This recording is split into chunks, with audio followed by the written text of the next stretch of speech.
থেকে বিভিন্ন বাড়িতে হোস্টেল করে মেয়েরা 4 জন 5 জন করে থাকে, ওইটা তাদের কমফোর্ট ফিল করে। মানে অনেকে থাকে, অনেকের সাথে কথা বলতে পারে, অনেকে সুবিধা আছে। সেসব কারণে এখানে আমাদের যেহেতু কলেজ ইউনিভার্সিটি আমাদের এখানে আছে, এখানে অনেক ব্যক্তিগত হোস্টেল আছে, সেই জন্য ব্যক্তিগত হোস্টেলটা প্রিফার করে বেশি।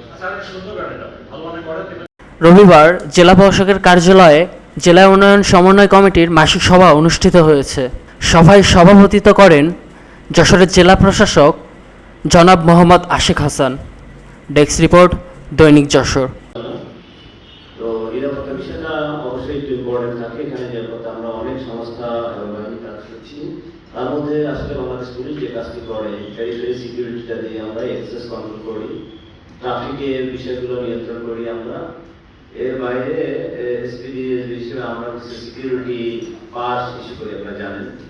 আমি প্রথমেই অনুরোধ করব যে আমরা যারা আছি এই কাজে, সেই মাননীয় প্রধানমন্ত্রীর আগমনের সাথে এই ভেন্যু 4টি হলেও আমাদের কাছে 6টি, কারণ এয়ারপোর্ট এবং এই সার্কিট হাউস এই সব আমাদের 6টি ভেন্যু আমাদের কাছে পুলিশের আছে। তো সব জায়গাতে যারা আমরা কাজ করছি, তারা আমাদের যে সমস্ত সহকর্মীদের বা আমাদের যে সমস্ত মানুষজনের কাজের জন্য পাস লাগবে, ডিউটি পাস, সিকিউরিটি পাস বা অন্যান্য পাস, এই নামগুলো আপনারা দ্রুত সময়ের মধ্যে দিয়ে দেন, কারণ আমাদের রেডি করতে হবে। আমাদের সদস্যের স্বল্পতা আছে, তো যদি হয় এটা অনেক সংখ্যা, সেটি মিনিমাম রেডি করতে আমাদের অনেক সময় লাগবে।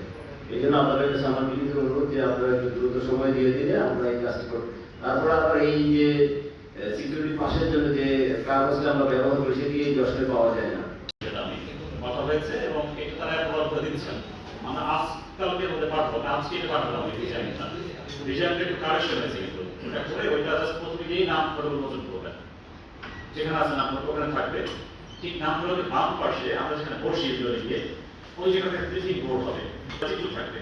তো ব্রিফ করবেন হচ্ছে আমাদের সচিব মহোদয়, উনি আগ্রহ প্রকাশ করছেন, মাননীয় সচিব সাবজেক্ট করে তখন ব্রিফিং নিয়েই আমাদের মাননীয় প্রধানমন্ত্রী নিচে চলে যাবে, তাহলে খনন করার জন্য একেবারে নিচে নেমে যখন সিঁড়ি করা আছে ওখানে রেডি করা হচ্ছে, কালকে রেডি করা হয়েছে দেখতে। তো নিচে কোদাল দিয়ে মাটি খনন করবেন, খনন করে ওখানে কিন্তু দেরি করবে, ওই যে মাটির ঝাঁকাটা নিয়ে নিয়ে অনেক উঁচুত থাকবে এবং একটা সিঁড়ি করতে হবে ওঠার জন্য, অপোজিট সাইডে সিঁড়ি বা ওঠার জন্য একটা স্লোপ করতে হবে। সেখান দিয়ে মাটি ফেলে দিলে তারপরে একটা বাঁশের ব্যারিকেড দেওয়া লাগবে 10 মিটারের মধ্যে।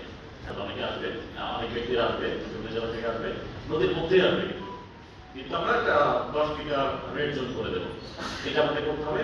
আর ওখান থেকে যখন খাল খনন হয়ে গেল, হয়তো বা 5 মিনিট থাকতে পারে, সেটা করে উনি আবার সিঁড়ির উপর উঠে টেস্ট করা হয়েছে বাম পাশে, খালে নামার আগে বাম পাশে টেস্ট করা হয়েছে। এবং পুরোনো একটা জায়গা পছন্দ করেন, আমরা একটা মাটির মতো করে করবেন, লেগে দেবো যাতে মাটিতে গাড়িতে কথা বলতে পারেন।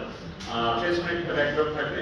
এই ডিজাইনটা আমরা দিয়েছিলাম, একটু কারেকশন হয়েছে রাত্রিবেলা আমাদেরকে, আমরা একটু পাঠিয়ে দেবো ঢাকাতে মন্ত্রণালয় অ্যাপ্রুভ করে। পেছনে ব্যাকড্রপ 3 পাশে ওপেন থাকবে মঞ্চের, সেখানে ভালো মাইক্রোফোন সিস্টেম থাকবে।